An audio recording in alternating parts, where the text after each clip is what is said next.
Bonjour et bienvenue dans cette vidéo durant laquelle je vais vous proposer 3 éléments techniques d'analyse de négociation en prenant pour illustration la conversation, la négociation qui a commencé entre l'État français et les acteurs de la transformation et de la distribution des carburants en France. Il y a une deuxième partie que je souhaite illustrer, c'est évidemment le fait que ceci est une conversation qui ressemble à un jeu à somme nulle.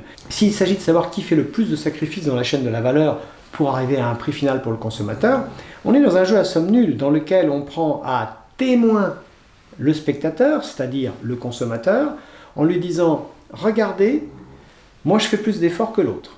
Le troisième élément que je souhaite vous montrer dans cette négociation, c'est le type d'argumentation qui est utilisé. Traditionnellement, on découpe l'argumentation en 3 grands types.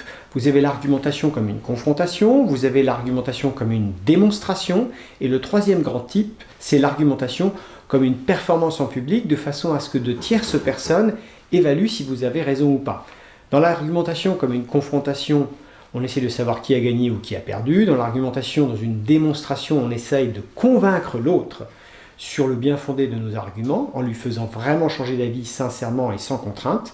Et puis dans le troisième type d'argumentation, on n'a jamais prévu de convaincre son interlocuteur. On a prévu de convaincre des tiers qui vont décider. Et dans cette négociation entre l'État français et les acteurs du raffinage et de la distribution, la discussion est publique. Donc, on demande au public, c'est-à-dire aux consommateurs, de choisir qui a raison, soit de maintenir ses taxes, soit de réduire ses marges sur le raffinage, soit de réduire ses marges sur la distribution dans les stations.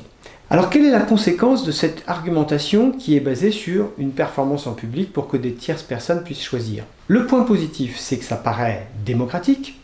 Le point très ennuyeux, c'est qu'en fait, vous allez demander à des gens de prendre une décision alors qu'ils n'ont pas tous les éléments pour savoir quelle serait la meilleure décision. Et en plus, ils ont un intérêt personnel qui est de se dire « il faudrait que tout le monde baisse ses taxes, que tout le monde baisse ses marges et que tout le monde fasse finalement un effort pour que ce ne soit pas moi qui paye ».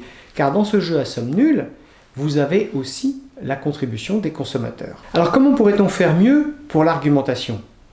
Eh bien, on pourrait demander à des économistes de réfléchir à des modèles qui seraient plus vertueux que d'essayer de favoriser soit l'État, soit les acteurs privés, soit les consommateurs. Quand ce sont les parties qui négocient entre elles et qu'elles demandent à des tiers, ici les consommateurs, de prendre une décision, un jugement sur ce qui doit être fait, vous voyez bien qu'on est de nouveau dans un univers proche de la manipulation.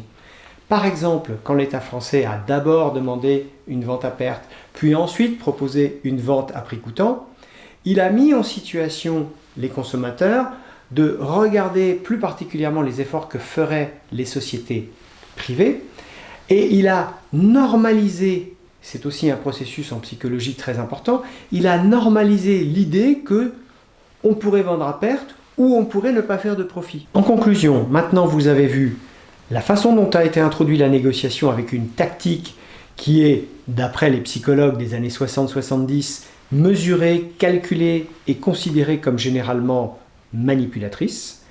Vous avez vu le type de négociation dont nous parlons, qui est plus un jeu à somme nulle, parce que vous êtes dans une compétition entre les différentes parties prenantes pour savoir qui va se sacrifier et non pas comment on va créer de la valeur ensemble. Et dans la troisième partie, vous avez vu le mode d'argumentation.